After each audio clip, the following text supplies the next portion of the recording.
सूरत गया था। सूरत के लोगों ने मेरे को कहा कि सर अगर आप पंजाब जाओ तो पंजाब के लोगों ने को बोल देना पूरे गुजरात के किसान उनके साथ हैं। दिल्ली आपके साथ है, गुजरात आपके साथ है। थोड़े दिन पहले मेरी ममता बनर्जी से बात हुई, उन्होंने मेरे को कहा कि वेस्ट बंगाल के सारे किसान आपके साथ हैं। तो ये लोग जो बोलते हैं कि ये आंदोलन तो केवल एक दो राज्यों का आंदोलन है, ये एक दो राज्यों का आंदोलन नहीं है, ये पूरे देश के किसानों का आंदोलन है। और ये केवल देश के किसानों का आंदोलन नहीं है, ये हर भारतवासी का आंदोलन है, ये हर देशभक्त का आंदोलन है, इस देश के रहने वाले बच्चे बच्चे का आंदोलन है। इसके लिए मैं आज पंजाब के लोगों का धन्यवाद करने आया हूं कि आप लोगों ने इसको शुरू किया। शुरू से मैं इस आंदोलन में मैंने केवल समर्थन नहीं किया, इस आंदोलन का हिस्सा बनके मैंने इस आंदोलन के अंदर भाग लिया। और आज उसको मेरे को हर जाना, ये हमें परेशान कर रही है मोदी सरकार, खूब परेशान कर रही है। अभी ये हमारी सारी पावर छीनने का कानून लेके आए हैं संसद के अंदर। जब पंजाब से किसान दिल्ली की तरफ चले नवंबर के महीने में, तो हरियाणा के अंदर हर शहर में इनको रोका गया, इनके ऊपर पानी की बौछारें छोड़ी गई, बैरिकेड लगाए गए, आंसू गैस गोले छोड़े गए, हर जगह इनको रोकने की कोशिश की गई। लेकिन पंजाब के किसान कहां मानने वाले हैं? वो चलते गए चलते गए चलते गए, सारे अड़चन पार करते हुए, इनके बैरिकेड तोड़ते हुए, पानी की बौछारें पार करते हुए पंजाब के किसान दिल्ली के बॉर्डर पे पहुंच गए। जब किसान दिल्ली के बॉर्डर पे पहुंच गए तो दोस्तों मोदी सरकार ने एक बहुत बड़ा षड्यंत्र रचा। उन्होंने बहुत बड़ी प्लानिंग करी। मोदी सरकार ने प्लानिंग करी कि इन किसानों को दिल्ली आने देते हैं। जब ये दिल्ली आ जाएंगे तो 9 स्टेडियम, 9 बड़े बड़े ग्राउंड इन्होंने प्लानिंग करी, मोदी सरकार ने उनको जेल बना देते हैं और उन जेलों के अंदर पंजाब के सारे किसानों को डाल देंगे। वहां ये कई महीनों तक पड़े रहेंगे, इनका आंदोलन खत्म हो जाएगा। दोस्तों अपनी किस्मत अच्छी थी। उन स्टेडियम को जेल बनाने की पावर मोदी सरकार को नहीं थी, वो हमारी सरकार को थी। ये किस्मत थी, ऊपर वाले की कृपा है, वाहेगुरु जी की कृपा है कि स्टेडियम को जेल बनाने की पावर मोदी सरकार की नहीं थी। तो मोदी सरकार ने मेरे पास फाइल भेजी कि ये 9 स्टेडियम जेल बनाने हैं। मैंने पूछा क्यों बनाने हैं? बोले ये जो किसान आ रहे हैं इनको जेल में डालना है। तो दोस्तों हमने कहा हम नहीं जेल नहीं बनने देंगे। इन्होंने खूब फोन करे मेरे को, इन्होंने खूब दबाव डाला, खूब प्रेशर डाला, लेकिन हम नहीं झुके। अभी जर्नैल सिंह ने पढ़ के बताया, मैंने फाइल पे लिख दिया किसानों का आंदोलन अहिंसक है, इनकी मांगे जायज हैं, मोदी सरकार तुरंत इनकी मांगे मान ले और हम इनको जेल नहीं बनने देंगे। दिल्ली पुलिस की अर्जी हम लोगों ने खारिज कर दी, हम लोगों ने कैंसिल कर दी।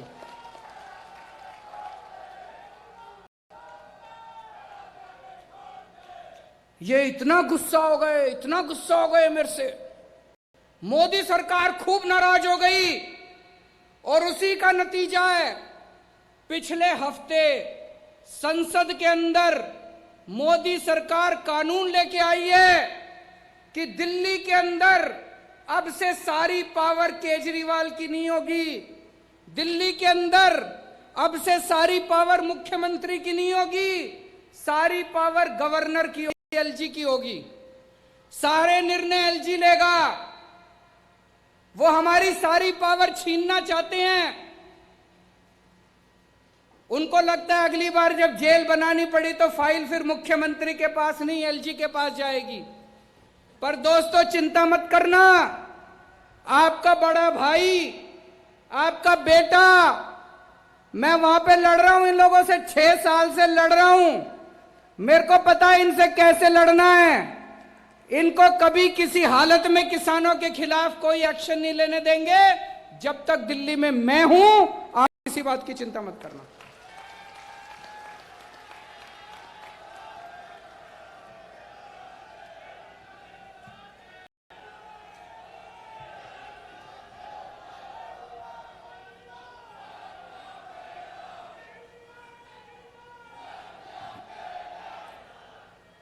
जब आंदोलन, जब बॉर्डर पे किसान आके रुक गए, उनकी सेवा करने के लिए हमारे ये सारे एमएलए, जितने एमएलए बैठे हैं, पंजाब के सारे एमएलए, हमारे एमपी भगवंत मान साहब, हमारे दिल्ली के सारे एमएलए, दिल्ली के सारे एमपी, सबने वहां जाके सेवादार की तरह सेवा की। मैंने सबको बोल दिया, वहां जाओगे पार्टी का झंडा नहीं लेके जाना, पार्टी की टोपी नहीं पहन के जाना, पार्टी का नाम भी नहीं लेना, केजरीवाल का नाम भी नहीं लेना। सेवादार बनके, वाहे गुरु जी का नाम लेके किसानों के बीच में जाके सेवा करना। इन्होंने सबने जाके रोज सेवा करी, और भी बहुत लोगों ने सेवा करी, केवल हमने नहीं। वहां पे और बहुत सारी जत्थेबंदियां हैं, सब लोग ने लंगर लगा रखा है। हमने दिल्ली सरकार की तरफ से वहां सारा पानी का इंतजाम करा, टॉयलेट का इंतजाम करा, हमने वहां पे लंगर का इंतजाम करा। फिर कई बच्चे आए एक दिन मेरे पास, बोले हमें अपने पिंड में बात करने में दिक्कत होती है, सिग्नल कमजोर है। हमने वहां पे फ्री वाईफाई का इंतजाम करा दिल्ली सरकार की तरफ से। जो जो हम कर सकते थे हमने किया। तो एक दिन आपने अखबार में पढ़ा होगा, मैंने सोचा मैं भी सिंगू बॉर्डर पे जाके किसानों से मिलके आता हूं। जब मैं अपने घर से निकला तो दिल्ली पुलिस ने मेरे को रोक लिया। दिल्ली पुलिस मेरे अंडर में नहीं आती, दिल्ली के मुख्यमंत्री के अंडर में नहीं आती। मेरे को मेरे घर के अंदर नजरबंद कर दिया, मेरे को 24 घंटे घर से नहीं निकलने दिया ताकि मैं सिंगू बॉर्डर पे जाके किसानों से ना मिल सकूं। लेकिन दोस्तों, मुझे कोई परवाह नहीं है, ये जो मर्जी अत्याचार करें, आप लोगों का लड़ाई, आप लोगों की लड़ाई जायज है, आपकी मांगे जायज हैं, आप सच्चाई के रास्ते पे चल रहे हो, अंत पंत में जीत अपनी होगी।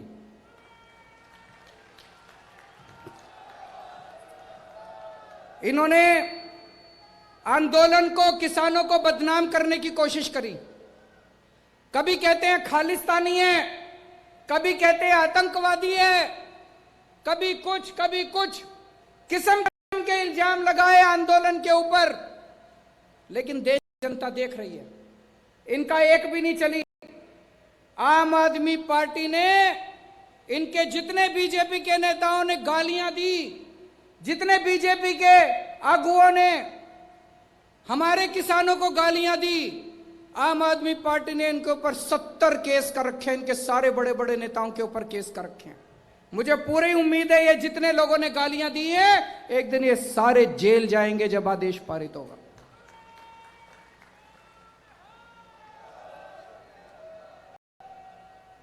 दोस्तों, 70 साल से इस देश के अंदर किसानों के साथ अन्याय हो रहा है, किसानों के साथ ज्यादती हो रही है।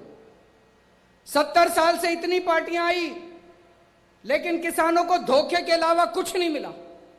कभी कोई पार्टी आती है, कहती है हम नौकरी देंगे, कोई नौकरी नहीं देता। कभी कोई पार्टी आती है, कहती है हम कर्जा माफ करेंगे, कोई कर्जा माफ नहीं करता। लेकिन दोस्तों, ये तीनों कानून हैं, ये तीनों कानून ऐसे हैं कि अगर ये लागू हो गए तो किसानों का कुछ नहीं बचेगा, ना उनकी जमीन बचेगी, ना उनकी खेती बचेगी। ये खेती उठा के बड़े बड़े पूंजीपतियों को, इनके जो दोस्त है, 3-4 दोस्त है, उनको उठाने की पूरी तरह इन्होंने तैयारी कर रखी है। आज से 4 साल पहले जब पंजाब में चुनाव हुआ था तो कैप्टन साहब ने भी बड़े बड़े वादे किए थे कि नहीं किए थे? कैप्टन साहब ने कहा था स्मार्टफोन दूंगा, जिस जिसको स्मार्टफोन मिल गया जरा हाथ खड़ा करके दिखा दो, अपना फोन दिखा दो। कैप्टन साहब ने जिस जिसको स्मार्टफोन दिया है, किसी को नहीं मिला। कैप्टन साहब ने कहा था किसानों का लोन माफ करूंगा, कर्जा माफ करूंगा। किस किस का कर्जा माफ हो गया जरा हाथ खड़ा करके बता दो। कैप्टन साहब ने कहा था बुढ़ापा पेंशन 2500 रुपए महीना करूंगा। जितने बुजुर्ग बैठे हैं जिस जिसके 2500 रुपए हो गए जरा हाथ खड़े करके बता दो। कैप्टन साहब ने कहा था हर घर में नौकरी दूंगा। किस किस को नौकरी मिल गई जरा हाथ खड़े करके बता दो। आज ये मैं कार्ड लेके आया हूं, ये कैप्टन साहब ने ये कार्ड बांटे थे, नहीं बांटे थे? इस पे लिखा है बेरोजगारी भत्ता कार्ड, बेरोजगारी भत्ता कार्ड। इस पे लिखा है कैप्टन ने सौं चुकी हर घर एक नौकरी पक्की। कैप्टन ने सौं चुकी हर घर एक नौकरी पक्की। किस किस को नौकरी मिल गई दोस्तों? ये कार्ड कैप्टन साहब ने, ये कार्ड 20 लाख लोगों के घर में बांटे थे। 20 लाख नौजवानों को यह कार्ड दिया था। कैप्टन साहब ने कहा था मेरे को वोट दे दो, मेरी सरकार बन गई तो मैं नौकरी दूंगा। ये कार्ड ले आना, कार्ड दिखा के मैं नौकरी दे दूंगा। आज पंजाब के युवा उनके घर के चक्कर काट रहे हैं, एक आदमी को नौकरी नहीं मिली। मेरी आप लोगों से निवेदन है, ये कार्ड फेंकना मत, ये कार्ड रखे रखना। रोज सवेरे उठ के इस कार्ड को निकाल के देखना।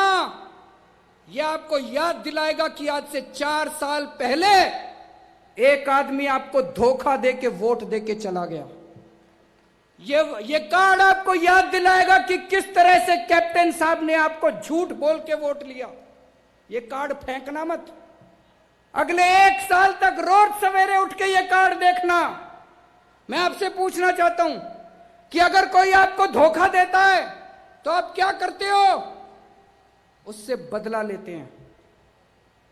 कैप्टन साहब ने आपको धोखा दिया, 1 साल के बाद उनसे बदला लेना है नहीं लेना है? लेना है नहीं लेना? हाथ खड़ा करके बताओ जरा। जिसने धोखा दिया, पूरे पंजाब को धोखा दिया। ना किसी को नौकरी दी, ना किसी को रोजगार दिया, ना किसी का लोन माफ किया, ना किसी की बुढ़ापा पेंशन लगाई। अभी 2 दिन पहले एक टीवी चैनल, क्या नाम है आप? एबीपी गंगा, एबीपी चैनल वालों ने 2 दिन पहले एक सर्वे किया था। देखा था? सर्वे आया था।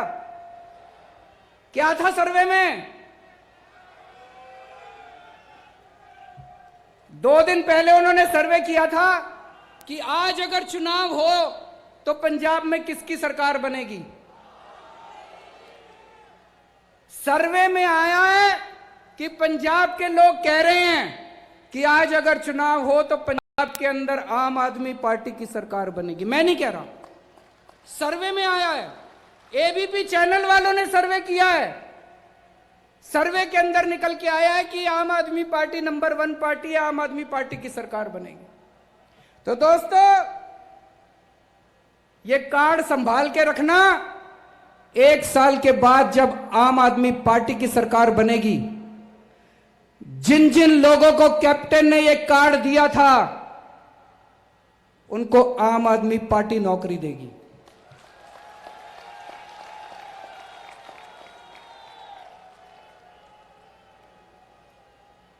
जिन जिन लोगों को कैप्टन ने यह कार्ड दिया था, जब तक नौकरी नहीं मिल जाती तब तक आम आदमी पार्टी की सरकार आपको बेरोजगारी भत्ता देगी।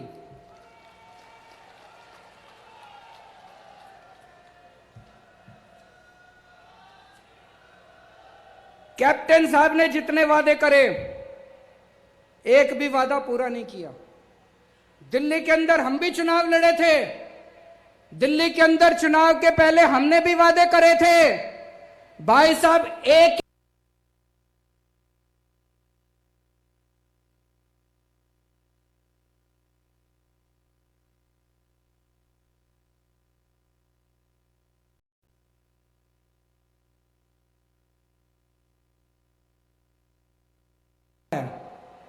दिल्ली में 24 घंटे बिजली आती है, कोई पावर कट नहीं लगता। 24 घंटे बिजली आती है और बिजली का बिल कितना आता है? ये मैं देख रहा हूं कई लोगों को यकीन नहीं हो रहा। मैं देख रहा हूं कई लोगों के चेहरे फट रहे हैं अभी, उनको समझ नहीं आ रहा रे ऐसे कैसे हो सकता है, बिजली का बिल 0 कैसे आ सकता है। भाई साहब, दिल्ली में 73% लोगों का बिजली का बिल 0 आता है। उनके घर बिजली का बिल नहीं आता, उनके घर बिजली का बिल नहीं आता। 24 घंटे बिजली आती है, चमत्कार है ये। और पंजाब के अंदर इतना बिजली का बिल आता है। तो दिल्ली के अंदर अगर 24 घंटे बिजली आती है, दिल्ली के अंदर 0 बिजली का बिल आता है, पंजाब में बिजली का बिल 0 होना चाहिए, नहीं होना चाहिए? ऐसे नहीं होगा, जोर से बोलना पड़ेगा। हाथ खड़े करके बताओ, बिजली का बिल 0 होना चाहिए, नहीं होना चाहिए? दिल्ली में हो सकता है तो पंजाब में क्यों नहीं हो सकता? कौन करेगा?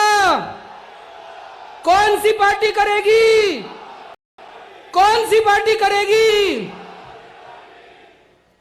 चुनाव के पहले मैंने वादा किया था अपने लोगों को दिल्ली में कि मेरे को वोट दे दो, मैं स्कूल अच्छे कर दूंगा। आज दिल्ली के सरकारी स्कूल इतने शानदार हो गए, इतने शानदार हो गए। हमारे गरीबों के बच्चे इतने शानदार स्कूलों में पढ़ते हैं। आज हमारे गरीबों के बच्चे डॉक्टर बन रहे हैं, इंजीनियर बन रहे हैं, एडवोकेट बन रहे हैं। मैं आपसे पूछना चाहता हूं, पंजाब के स्कूल अच्छे होने चाहिए, नहीं होने चाहिए? कौन सी पार्टी करेगी? कौन सी पार्टी करेगी? चुनाव के पहले मैंने दिल्ली के लोगों को कहा, हमको वोट दे दो, हम अस्पताल अच्छे कर देंगे। आज दिल्ली के अस्पताल इतने शानदार हैं।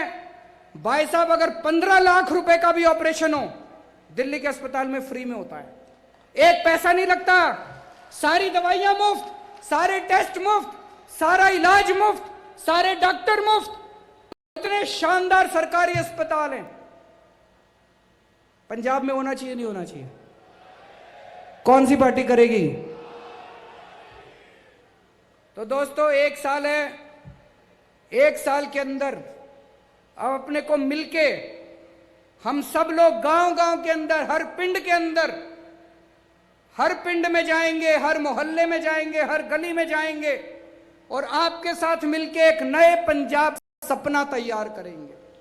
अपने को नया पंजाब बनाना है, अपने को खुशहाल पंजाब बनाना है, अपने को एक ऐसा पंजाब बनाना है जिसमें हर किसान खुश हो, हर मजदूर खुश हो, जिसमें हर व्यापारी खुश हो, हर आड़ती खुश हो, जिसमें हर आदमी, हर औरत, हर बच्चा खुश हो, जिसमें हर एक को अच्छी शिक्षा मिले, जिसमें हर आदमी को अच्छा इलाज मिले, जिसमें पैसे की तंगी की वजह से किसी की स्कूल बंद नहीं होनी चाहिए, किसी को अस्पताल इलाज नहीं बंद होना चाहिए।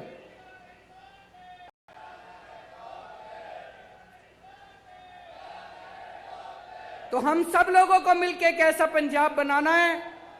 अगले 1 साल में हम सब मिलकर एक ऐसे पंजाब का सपना तैयार करेंगे। उसके बाद आम आदमी पार्टी की सरकार आएगी और आपके साथ मिलके पंजाब को एक नया पंजाब बनाएंगे, खुशहाल पंजाब बनाएंगे। एक बार फिर से मैं पंजाब के किसानों को कहना चाहता हूं, पंजाब के लोगों को कहना चाहता हूं, हम तन मन धन पूरी तरह से, मैं, मेरी पार्टी, मेरी सरकार किसानों के साथ है और जब तक ये तीनों कानून मोदी सरकार वापस नहीं लेती, हम चैन से नहीं बैठेंगे।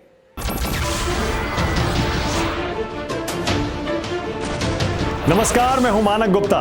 अगर आपको हमारा ये वीडियो पसंद आया हो तो इसे लाइक और शेयर जरूर करें, और हां, हमें सब्सक्राइब और फॉलो करना ना भूलें ताकि आप देश और दुनिया की कोई खबर मिस ना करें।